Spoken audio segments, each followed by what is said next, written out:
si suñu rubrique enfance ni comme ni ma ko waxee woon rek si njëlbéen ba ñuy waxtaanee nag lu jëm si wàllum REJAP di réseau des journalistes et animateurs pour la protection de l'enfant ki ko jiite di Mamadou Diouf di taskati xibaar alors Doudou Diouf gannaaw bañu la ñu gën ko xam sax si Doudou Diouf si ëttu tasukaay xibaar yi donc Mamadou gannaaw bañu la dalalaatee est-ce que mën nga ñu ñëw rek si lan mooy REJAP.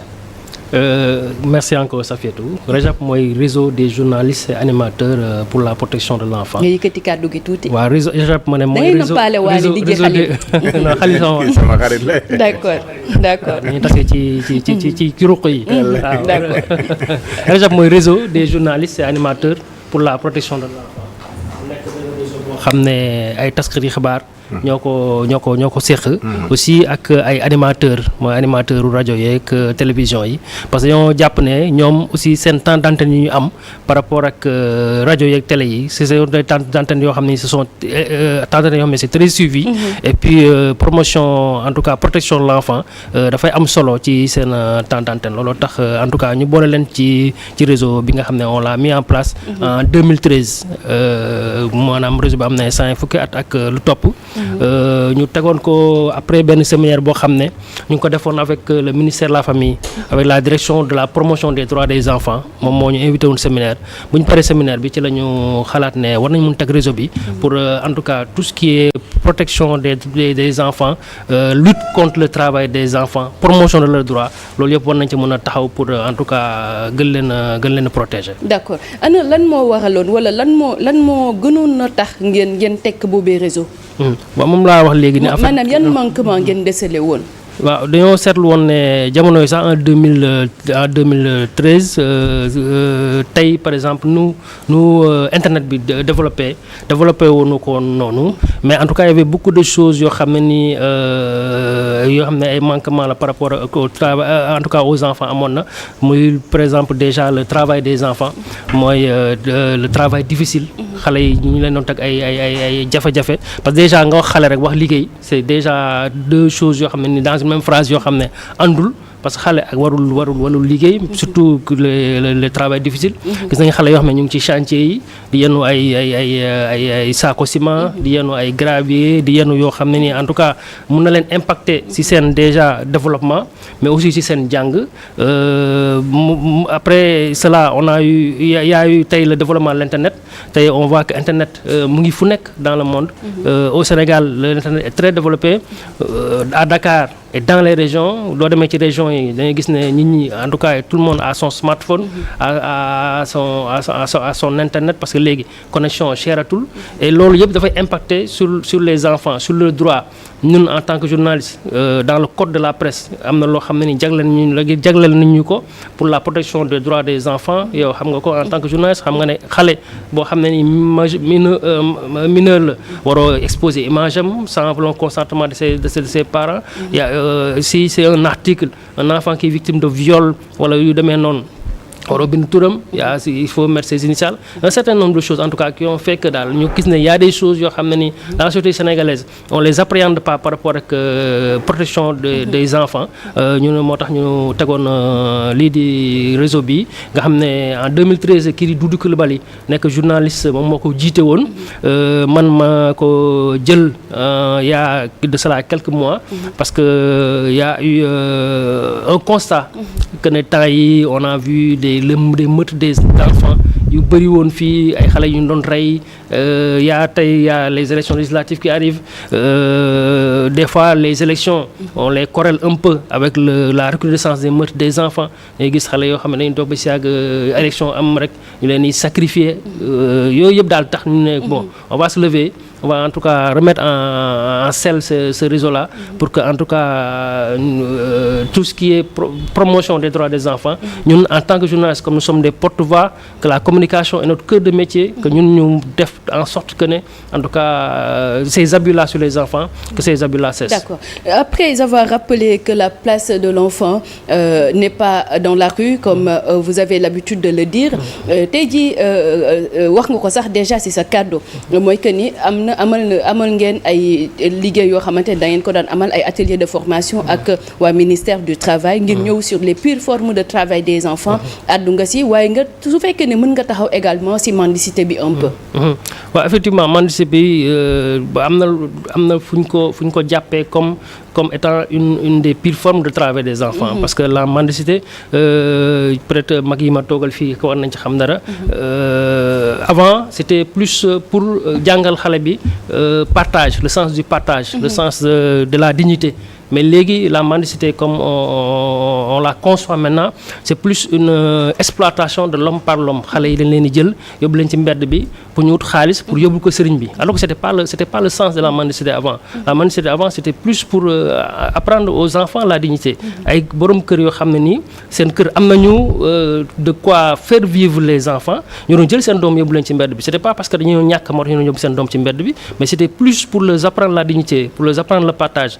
Mais léegi ça a changé, les marabouts entre guillemets dañuy exploiter les enfants, on les amène dans la rue ñuy manger jël xaalis pour yóbbu leen seen sëriñ, on te demande même une somme boo xam ne da nga ko war a yóbbaale à la fin de la journée et tout ça c'est une forme d'exploitation des enfants. C'est en tout cas bokk na ci kii forme de travail des enfants, pire forme de travail des enfants yoo xam ne war nañ ko xeex. Il y a eu des mesures que l'État en tout cas li fi jógee régime bi fi jógee commencé woon na ko mettre en place. Régime bi déggaguñ ko ci loolu. Il y a eu la modernisation des daara, le projet était là. Am na loo xam ne ni commencé nañ ko on sait pas instant bi fan la toll parce que là en ce moment aussi tout est un peu à l'arrêt avec les nouveaux venus, les nouveaux dirigeants qui sont peut-être en train de faire benn genre remise en question par rapport à tout ce qui a été mis en place. Mais en tout cas nous en tout cas le réseau nous on n'attend pas. Nous on se dit que nous en tant que journalistes, en tant que porte-voix, nous devons en tout cas faire en sorte que le travail des enfants wala l'exploitation des enfants, la promotion des droits des enfants soit une réalité ici au Sénégal. Comme ni ko réseau bi waxee rek à chaque fois que ni ndox fa mu doon taa ba léegi boo fa demee fekk fa tepp ba réseau bi waxul ne carrément que ni mendicité baaxul mais am na ñoo xamante ne exploitation la ñuy def bokkul ba léegi ak mendicité.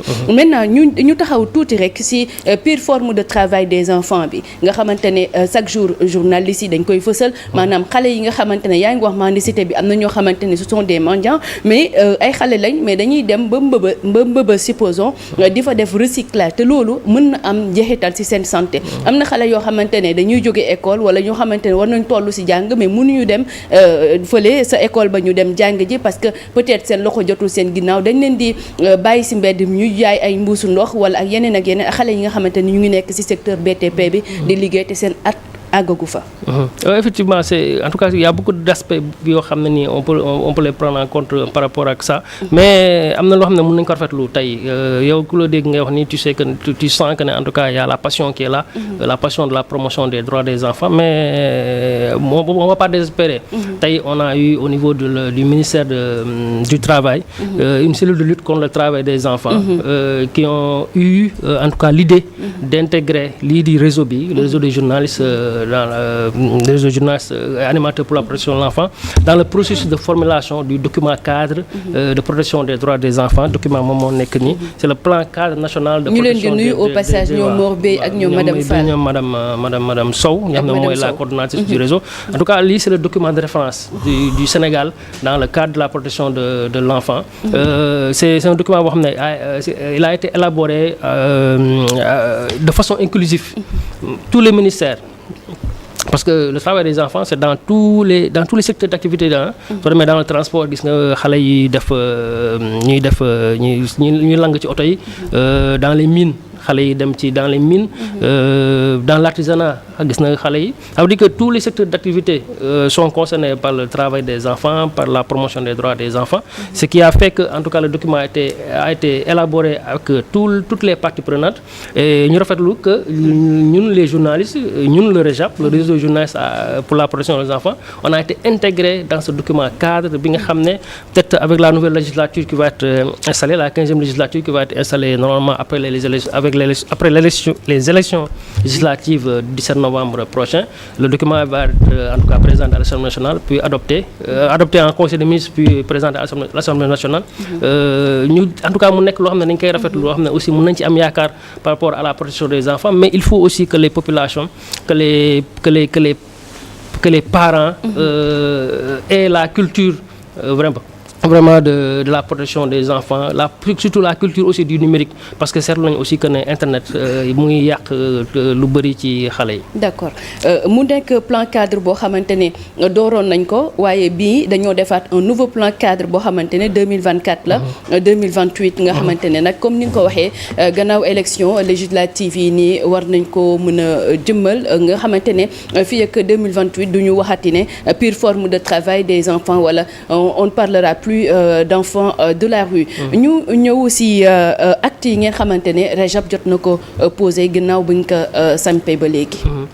Rajab bu ñu ko sampee ba léegi comme je l'ai rappelé tout à l'heure, c'était en 2013 avec ñoom Doudou Coulibaly mu nekkoon président bi man j'étais encore jeune journaliste bi may intégré Rajab ba yàlla def tey ma nekk président bi bu ñu ko doogee samp en 2013 malheureusement je pense que dañoo toog 6 mois plus tard il y a eu cet effroyable accident qui avait eu lieu à la Médina moom mooy l'incendie de la Médina là boo xam ne xale yu bëri gaañoon nañ fa je pense que 9 talibé ñoo xam ne ñoom ñoo gaañoon foofu ci kii bi ñu defoon na benn marche on fait une marche symbolique de la mairie de la Médina boobu bon c'est tout le maire Touchou Bamba Fall je pense que moom moo fi nekk ba léegi en tout cas c'était au niveau de la mairie lañ déparé woon on a fait un peu le tour de la Médina pour un peu marquer l'événement il y a beaucoup de personnes qui nous avaient rejoint ci marche boobu waroon ñu ànd ak ñun on avait vraiment fait des messages pour en tout cas l'arrêt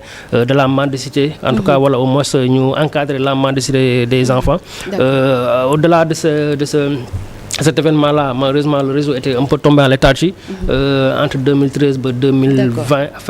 Après, on a pris en charge ce réseau. On a essayé de faire en sorte que, en tout cas, toutes les structures étatiques nous connaissent et puis essayer de travailler avec nous parce que nous on a nos micros, on a nos plumes, on peut faire en sorte que tey li nga xam ne ñuy dégguñ ko par rapport au travail des enfants ñu yeggal leen foofu. Là on a pour le moment quelques structures avec qui on a boo ko leeralee rek ci olof mu gën a neex. waaw c'est un peu la déformation. am na ay structures yoo xam ne instant bi ñu ngi leen di en tout cas ñu ngi liggéey ak ñoom. mooy par exemple l'Office national du public de la nation. mooy la direction de la promotion des droits des enfants. En tout cas ñoom ñëpp daal ñu ngi ànd ak ñoom pour parce que aussi il y a beaucoup de structures étatiques yoo xam ne dañuy liggéey ci wàllu xale yi mais ils font presque tous la même chose. Alors que par exemple sur lu leen rassemblé woon parce que comme on dit mbooloo mooy doole. lu leen rassemblé woon mënoon nañ en tout cas liggéey boo xam ne ni sur la protection des enfants xam ne moom mooy gën a yem. ñun aussi on est dans ce sens. foofu ma am benn laaj mooy yan jafe-jafe ngeen di jànkonteel ak lan lañu mën a def ba yombalal yéen seen liggéey. En tant que journaliste jafe-jafe yi ñu am de façon particulière pour chaque journaliste déjà c'est la source. mooy dem ci source de l'information tey am na lu xew am na xale bu ñu métital wala yooyu avoir la source mooy au niveau de la police wala au niveau de la en tout cas des forces de l'ordre wala ku munti doon là c'est un constat global pour tous les journalistes. Source yi c'est un peu difficile des fois da ngay dem ak ay juste ay appréhension ce qui fait des fois que les gens écrivent des choses n'importe quoi alors que amul il y a déjà ça. L'autre chose c'est juste par rapport avec les partenaires. Là on est en train de démarcher des partenariats parce que bon ñun aussi les journalistes ñëpp xam ne ñun moom amuñu doole. C'est un secteur boo xam ne nii ñun c'est un secteur à perte. On sait tous que les journalistes amuñu xaalis. lu ñuy jaay c'est à perte. Un journal qui coûte 100 francs. mënoo ci am bénéfice. Kon il faut que les partenaires en tout cas étatiques viennent nous rejoindre par rapport à ce que nous faisons. Et puis ñun aussi par rapport à ñun suñu métier ñu mun leen. Marème, je peux? Bien sûr. Voilà, merci beaucoup monsieur Diouf. di profiter ci occasion bi di nuyu association pour une enfance Sénégal bi nekk département de Mbour di fa def liggéey bu rafet macha allah. avec le président Souleymane Ndiaye. tey dama am benn question bu ma bëgg a poser ak par exemple benn sensibilisation ñun ñëpp ñu bokk ko jëmee ci wayjuru dongo yi. wala boog wayjuru xale yi. parce que bu ñu waxee wayjuru dongo wolof yi dinañuy wax ni wax ma sa gétt tey ma wax la sa mbotey wax ma sa mbotey tey ma wax la sa gétti ëllëg.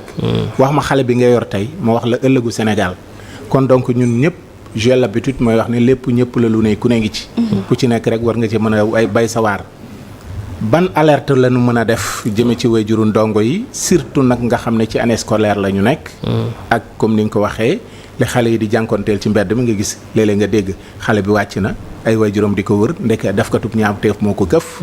alerte bi nag nga boole ko par exemple ci ñi nga xam ne ñoo leen yor ci école bi di leen jàngal ak wayjur yi nga xam ne ci ñoom la ñuy xëyee dem ci l'école bi. bi ci des mooy wax nga ko léegi foo xam ne point la bu xaw a sensible bu dee que ni ña ñuy waxal comprendre ñu. muy ñi nga xam ne ñoom la ñuy wax sëriñu daara. nettali nañ ma fi benn histoire am na ay at benn daara boo xam ne xale bi dafa tëdd ba guddi comme ni ñu tëddee ñoom ñëpp. xale bi di jooy léegi nag taalibe bu mag bi dem woo sëriñ bi da ko diw mi ngi jooy mu ne ko lan la mu continuer di ko dóor. parce que buggul mu jooy mais laaju ko lan ngay jooy. continuer di ko dóor. tëddal mu ne ko dafa am lu ma màtt. mu ne ko du dëgg tëddal. mu tëdd. ñu xëy fekk xale bi faatu ndeke jaan moo ko màtt ci guddi gi. kon donc négligence boobu nga xam yenn sëriñu daara yi dinañ ko am ci seeni dongo. loolu aussi par exemple benn taxawaay ngeen ci war a mën a am ak tamit nit ñi bu ñu gisee loo xam ne xale la bu ñuy mettital ci mbedd mi comme Sénégal boo waxee ñu ne la sa yoon newu ci est-ce que am na këru kalaame goo xam ne ñun am nañu droit woote ca numéro wala boog ñu dem ca kër googee ne leen gis naa xale boo xam ne ñu ngi koy mettital ci anam yoo xam ne yu jéggi dayo la. damay peut-être commencer fi nga mujjee. mooy xale yi yoo xam ne peut-être dañ leen di mettital ci mbedd bi. tey y a la direction de la promotion des droits des enfants. bi nekk au niveau du ministère de la famille. ak des solidarités parce que léegi loolu la ministère bi tudd. malheureusement nag xaw ma ndax am na benn cellule boo xam ne nii mun nga leen contacter soo gisee lu mel noonu mais fële ca ministère du travail cellule lutte contre le travail des enfants soo gisee xale boo xam ne ñu ngi koy defloo loo xam ne liggéey boo xam ne waru ko def par rapport à son âge mun nga jël sa numéro sa téléphone woote foofu soo leen avertir am na la cellule en tout cas am na ay prérogatives yoo xam ne mun nañ ko jël pour mettre fin à ce genre de choses là. beneen affaire bi mooy li nga wax ci par rapport ak les enfants talibés moom la ñuy commencé sànq suñu ci émission bi tey comme ni nga ko waxee am na un peu ñàkk ñërmande am na par rapport ak xale yi exploitation la xale yi dem ci mbedd bi pour ut xaalis alors que avant c'était pas ça le but de la mendicité tey les enfants talibés. c'est en tout cas c'est un phénomène boo xam ne ni il faut que ñu waxtaan ci avec les marabouts. avec les sëriñ daara. c'est un constat il faut que ñu waxtaan ko il faut que ñu dialogue ko parce que comme c'est juste ça il faut juste que qu'il y ait une communication entre les deux parties parce que ñun mënuñ def lépp ñun on alerte juste. Il y a les autorités qui sont là pour prendre les mesures répressives. ñoom aussi au niveau des daara ay borom kër lañ am nañu doom xam na ne seen doom tey bëgguñ mu nekk à la place des enfants des autres yi nga xam ne ñu ngi leen exploiter. En tout cas il faut que ñu dialoguer ñu waxtaan suñu biir pour que en tout cas ces genres de choses là puissent cesser. D'accord. Si je peux ajouter un truc c'est-à-dire que man li ma doon wax te yàgg ko fi wax rek mooy que ni dañoo war a képp kuy jàngal dañ la war a jàngal c'est quoi la psychopédagogie. Surtout la psychopédagogie de l'enfant. xale bi balaa nga ko jàngal da nga koy xam. Et que également xam boobu noonu dafa war a bokk nga xam xale bi caractère bu nekk. caractère xale bu nekk. Maintenant au-delà du fait nga xam caractère xale bu nekk.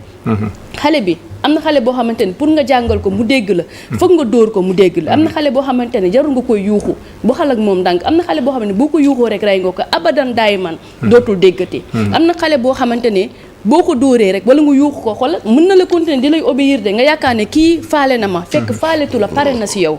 te loolu noonu yëpp sëriñ daara yi dañ ko war a xam. muy sëriñ daara muy ñi nga xamante ne également dañoo nekk si l'école yi. ak également ñu am attention parce que xale dafa soxla attention xale boo xamante ne mu ngi jooy mais attends déglu ko. ñëwul ba si moom nga laaj ko c'est quoi lan ngay jooy.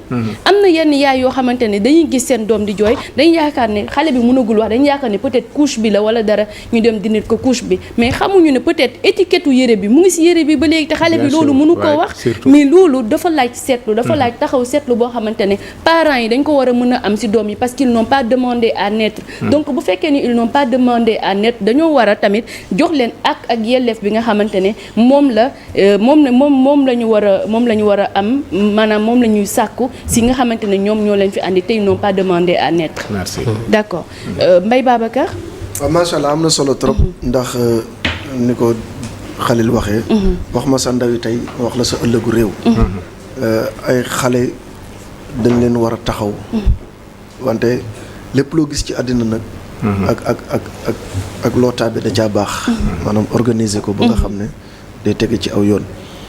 rawatina ci wàllu mendicité bi mu doon wax. nga xam ne bari na xale yooyu dajal ci mbedd mi. ñu gàddu pot di yellu te jógewuñ ci ay daara. waaw ci yeneen i fànn ak ci yeneen i mbir ci la ñuy nekk. bu ko defee loolu yëpp day mujj doon ak pëccëxoo nga xam ne dootuñu xàmmeeti xale bi nga xam ne. moo nekk ca daara ji di jàng alxuraan. dem di yelwaan ngir yar bi nga xam ne bëgg nañ koo def ci moom ci wàllu oyof ci wàllu yeneen ci wàllu yu bari. nga xam ne yàqalu ko ci am njàngam dara. bokkut ak ki nga xam ne 6 heures du matin ba minuit ci guddi mi ngi ci mbedd mi di yelwaan nga xam ne jàngum. D'accord. yooyu faw nu am ci ak settantal ak teqantal goo xamante ni dinañ xam lan mooy lan kan mooy kan fan mooy fan. su ko defee yooyu mën nañu dimbali ba nga xamante ni ëllëg dinañ mën di gën di taxaw xale yi. macha allah yooyu yëpp nag lu am solo la. loo xamante ni war nañ koo bàyyi xel. te it xale bi tamit ñaare am na liggéey yu ñu koy liggéey loo xam ne ci wàllu yaram la bokk. ndax xale ci ak ndawam ci lañ koy tàmbalee yenn xeeti liggéey yi ak coono yi ba nga xam ne bu màggee du fi ñàkk du ñàkk jom. yooyu yëpp tamit laaj na ak settantal koo xam ne ban liggéey la ñuy liggéey loo xam ne ak lan ko warta liggéey. loolu Mbaye fi nga daanelee daf maa neex sax du ñàkk jom te ñu ngi fi sax déjà ak surtout Lat Dior Diop alors ma lay laaj rek xale lan ngay war a mën a def ci moom ba nga xamante ne bu ëllëgee dina mën a taxawaay boo xamante ne réewam dina ko jëriñoo. waaw très bien may saluer vraiment initiative bi comme journaliste parce que tam taxawaay yi soxla nañ ko ci réew mi. li nga wax aussi mooy lu am solo. ndax tey xale dañ naan dóorati ci école. te am na foo xam ne da nga war a dóor. ay dama koy wax ba tàyyi. de tout le temps la ñuy dóor nag. wante comme ni nga wax xale dañ ko war a sàmm protéger ko parce que jamono jooju lañ toll. parents yi amatuñ jot di sàmm xale yi. pour état yi tam ak autorités yi dañu war a xam ni ñoom it seen wàll ci mbedd mi. parce que bu njëkk da nga daan nekk ci dëkk taseeg sa xaritu papa wala sa xaritu yaay di ko moytu léegi xale yi na ma yàlla baal ñàkk nañ kersa. xamuñu ni ñuy waxee. loolu yëpp nag dafa laaj yaakaar naa ni daal surtout yéen médias yi ngeen di ci def ay waxtaan. mais foofu duma dogguma la mais ñàkk nañ kersa est-ce que ñooñu médias yi ñoo leen war a kii est-ce que niñ naan ne li Mbaye Babacar di wax à chaque fois que ni weñ baa ngay baxee sa wànjaxaan ba est-ce que tamit nekkul ne parents yi ci boppam ñoom ñoo war a jubbanti ba pare balaa ñëw nga xamante ne da nga comme léegi mbedd mi kenn amatul droit dóor doomu jàmbur est-ce que tamit parent bi ci boppam warul xool ne man sama doom ji ëllëg bu ma ko yarule kan buy jooy man jooy yi ci man lay jógee. très bien maanaam dama bëgg ni message bi nga joxe nii. pour ñu dellu si ci biir kër yi. parce que xale yaa ngi ci mbedd mi. li nga wax mooy dëgg. waaye il faut un message pour ñu dellu si ci biir kër yi. léegi da ngay gis waajur bu ragal doomam par exemple wala ku nga rus sa doom. loolu aussi danger la. man dama am constat bu may def dama mës ay taalibe yoo xam ne dama leen di sarax. mais benn jour dama dem aan gis leen ñu rangaloo di jël kaar mu bizarre joxal ma. man laaj leen ñun ma dañuy ñibbi Kër Massar. ils étaient correct taxaw. maanaam mu wër leen juróom ñi chaque jour bu ñu xëyee. 5 heures du matin 6 heures du matin kon ñooñu jànguñu. xale yooyu tey. pervers mën na leen jël ngeen baal ma ci terme bi bon y a les homosexuels. donc dafay nekk xale yoo xam ne dañuy exposé. maanaam tey téeméeri dërëm maanaam jël xale da ngay gis lenn bu loo xam ne tey jii yàlla rek moo leen di sàmm. mais kii sànk woon na. loolu nag ñu ci saluer aussi fan yee ci ginnaaw gis nañ autorités yi jëlee ñi nekkoon wetu maison du parti. D'accord. parce que dañ dem bay jur ci mbedd mi. foog ne ay droit la ñu am Sénégal. loolu aussi comme li nga wax bu ñu dellusee daal ci biir foyer yi moom. yar bi ci kër yi lay tàmbalee moom. d'accord donc mu doonoon loo xamante ne lu am solo ñu ngi ñuy signaler ne temps bi jeex na waaye ñuy sant également waa ministère du travail notamment la cellule de lutte pour la protection de l'enfant muy ñoom madame Sow ak ñoom Mor Diouf ak kii di ñoom madame Fall ñu leen di sant di leen di gërëm te ñu defaloon benn séminaire de formation ñëw aussi pire forme de travail des enfants ñëw également si xale yi nga xamante ne dañ leen di récupérer si BTP si chantier yeeg yooyu mais terewul xale yi bu dañ leen di yóbbu seen kër mais naka la ñuy def ba xale yi démarrer si mbedd yi parents yi si boppam ñoo war a mën a téyewaat xale yi si biir kër gi bu ko defee ñu xam ne xale yi kat ñoom ñooy avenir ëllëg te tamit bu fekkee ne jiw bi baaxul tamit maanaam doo mën a wicc lu baax waaye tamit mën na am sax la nga nar a wicc tamit doo ko fa fekk ñu bàyyi la Mamadou Diouf nga tàggatoo ñu fàttali ne Mamadou Diouf moo nekk président du réseau des journalistes et animateurs pour la protection de l'enfant.